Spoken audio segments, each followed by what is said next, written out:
Hi everyone and welcome to a new episode of Day's Podcast along with a new video. So I want to thank you guys so much.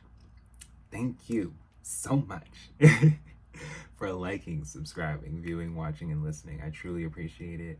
I will definitely be making sure there's more free episodes and content that we can be able to look into as opposed to exclusive episodes on Patreon and Spotify. So today we are going to talk about MC Lyte's second studio album, Eyes on This. So let's get into it. So MC Lyte's Eyes on This is her second studio album that was released on October 3rd, 1989, via First Priority and Atlantic Records, and featured production from Audio 2 as well as Grand Puba, The King of Chill, Marley Marl, and PMD. So I believe at this time, Queen Latifah was emerging. And, you know, it wasn't necessarily a bad thing. To be honest with you, there was more of an outlook on multiple female artists, rap artists, too. As a whole. By this time, by 89, 90, like, female artists were starting to take over, in a sense of more music. The album became the first by a female solo rapper to appear on the Billboard 200, then called Billboard Top Pop Albums, on which it remained for 20 weeks, peaking at number 86 in 1989.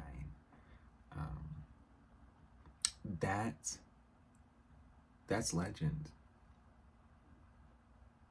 The first by a female solo rapper to appear on Billboard. That's legend. You're not gonna tell no, that's legend. Because do you know how many female rappers now that just be getting on Billboard like it's nothing? I'm not counting nobody out. A lot of female rappers are on Billboard now. So you say to yourself, who was the first? Why were they all being able to do it? Okay? So,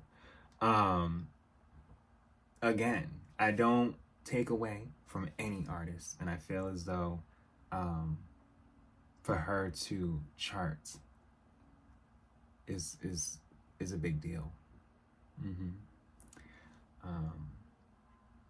Being the first female solo rapper to break into the top 10 of that chart, which she topped. Well, yeah, it also peaked number 6 on the Billboard Top Black Albums. Okay? And she's the first to do that, as well as the highest position reached by Lyte. The lead single, Cha Cha Cha, reached number 35 on the Billboard Hot Black Singles and spent 19 weeks on the Billboard Hot Rap Singles, peaking at number 1 later. Stop, Look, Listen, and Cappuccino would become top 10 in the Hot Rap Singles, and number 9 and number 8 respectively. As on the album Light as a Rock, most of the songs are produced by Audio 2 and King of Chill, incorporating other producers on some specific tracks. Cappuccino was produced and co-written by Juice Crew's Marley Marl, and recorded by at his House of Hits home studio in Chestnut Ridge. Slave to the Rhythm was co-written and produced by EPMD's PMD. I Am the Light and Funky Song was co-written and produced by Brand Nubian's Grand Puba. For his part, Positive K, with whom Lyte had previously worked on the duet I'm Not Having It, has songwriting credits on the track Rhyme Hangover. And that's another thing. Songwriting credits are a big deal. They are. Why not? Why wouldn't you want to have any type of credit besides writing? Like, who wouldn't want to be able to impute or include or collab on a sense of something that could be great, you know? But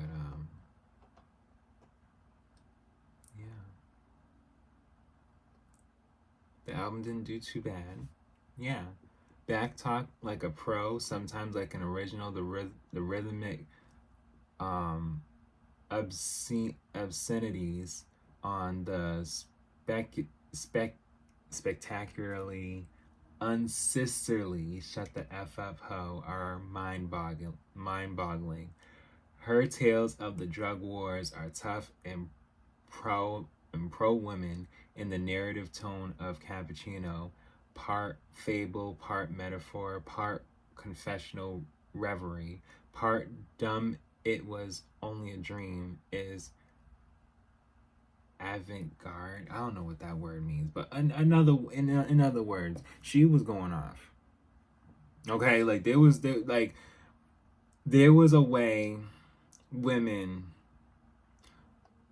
uh, you know, wouldn't be perceived sexy yet at this time. So she was coming hard, and it was seen. And for her to chart it, yes. So let's look at the track list. So track one is Cha Cha Cha. Track two is Slave to the Rhythm. Track three is Cappuccino. Track four is Stop, Look, Listen. Track five is Throwing Words at You. Track six is Not with a Dealer. Track seven is Survival of the Fittest. Track eight, Shut the F Up Ho. Okay. Track nine is I Am the Light. Track 10 is Rhyme Hangover. Track 11 is Funky Song. Track 12 is Please Understand. And then track 13 is K Rock's Housing. And like with her debut, there are samples that she had digged into as well, for most of the songs. And why not? And so, again, for her to be the first to ever chart on not just the Black albums chart, but also just pop albums chart, period, like, legend.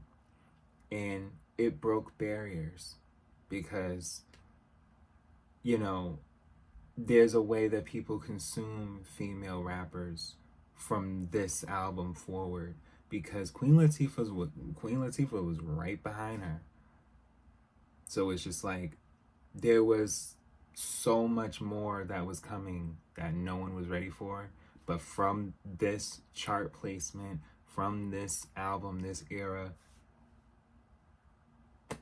it started off. I'm not saying that it didn't start off with Salt and Pepper.